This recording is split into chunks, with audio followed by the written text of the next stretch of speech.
Hi friends, எப்படி இருக்கீங்க எல்லோரும்? எல்லோரும் நியூ இயர் நல்லா செலிப்ரேட் பண்ணியிருக்கீங்க அப்படின்னு நம்புகிறேன். அன்றைக்கி கிளைமேட் பார்த்திங்கன்னா செம்ம அழகாக இருந்தது. நான் பார்த்திங்கன்னா ரொம்ப நாளைக்கு முன்னாடி ஆர்டர் பண்ண பார்சலை ஓப்பன் பண்ணாமே இருந்தேன். இது பார்த்திங்கன்னா ஒரு அழகான லேசி சுசன் தான். என்னோடய டீ காஃபி ஜாரை வந்து ஆர்கனைஸ் பண்ணுறதுக்காக நான் அது வாங்கியிருந்தேன். ரொம்ப அழகாக இருந்துச்சு பார்க்குறதுக்கு. நெக்ஸ்ட் நம்மளோட தீமோட போயிருந்தது. எனக்கு வந்து க்ரீன் தான் ரொம்ப பிடிக்கும், உங்களுக்கு எல்லாருக்கும் தெரியும். ஸோ அந்த க்ரீன்லேயே அமைஞ்சிருச்சு. ரொம்ப அஃபோர்டபுளான ப்ரைஸ் தான். ஆனால் கொஞ்சம் வெயிட்டான ஐட்டம் நீங்கள் வச்சிங்கன்னா கொஞ்சம் சுற்றுறதுக்கு வந்து கொஞ்சம் கஷ்டமாக இருக்குது. அண்டர் 200 தான். மீஷோவில் தான் பர்ச்சேஸ் பண்ணது. லிங்க் வேணா சொல்லுங்கள், டிஸ்கிரிப்ஷனில் ஆட் பண்ணுறேன். ஸோ இது முடிச்சுட்டு பார்த்திங்கன்னா சிக்கன் கிரேவி தான் அந்த கிளைமேட்டுக்கு ஏற்ற மாதிரி நல்லாயிருக்கும் அப்படின்னு சொல்லிட்டு, ஸோ அதுக்கான ப்ரிப்ரேஷன் தான் பண்ணிகிட்ருந்தேன்.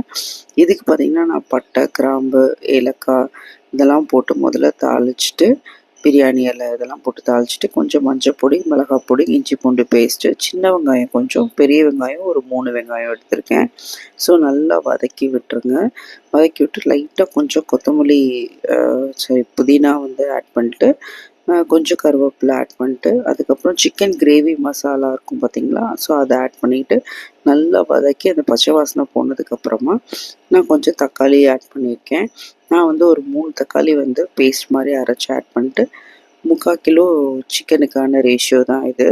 ஸோ சிக்கன் இதில் ஆட் பண்ணிட்டு நல்லா கிளறி விட்டுருங்க. கொஞ்சம் பெப்பர் வந்து காரம் உங்களுக்கு பிடிக்கும் அப்படின்னா நீங்கள் வந்து பெப்பர் கொஞ்சம் ஆட் பண்ணிவிட்டு அப்படியே விசில் போட்டு மூடி வச்சுருங்க. ஸோ பாருங்கள், செம்மையான கிரேவி நம்மளுக்கு வந்து தயாராகிடுச்சு. இதை நீங்கள் ட்ரை பண்ணி பாருங்கள். இது வந்து நான் கொஞ்சம் தண்ணியாக எடுத்திருக்கேன். நீங்கள் கிரேவி வேணுன்னா கொஞ்சம் இதோட கொஞ்சம் சுண்ட விட்டுட்டிங்க நல்லாயிருக்கும். ஸோ அன்றைக்கி ஆஃப்டர்நூன் நான் அந்த கிளைமேட்டுக்கு நல்லா சுட சுட ரைஸும் நம்ம சிக்கன் கிரேவியும் தான். நல்ல ஒரு பொடி பிடிச்சாச்சு, நல்லா இருந்துச்சு. நீங்களும் ட்ரை பண்ணி பார்த்துட்டு எப்படி இருக்குன்றத சொல்லுங்கள். லாங் வீடியோ இந்த வீக் நான் கண்டிப்பாக நம்மளோட சேனலில் நான் வந்து போட்டுருவேன். கண்டிப்பாக பாருங்கள், சப்ஸ்கிரைப் பண்ணுங்கள், லைக் பண்ணுங்கள், ஷேர் பண்ணுங்கள். Bye friends.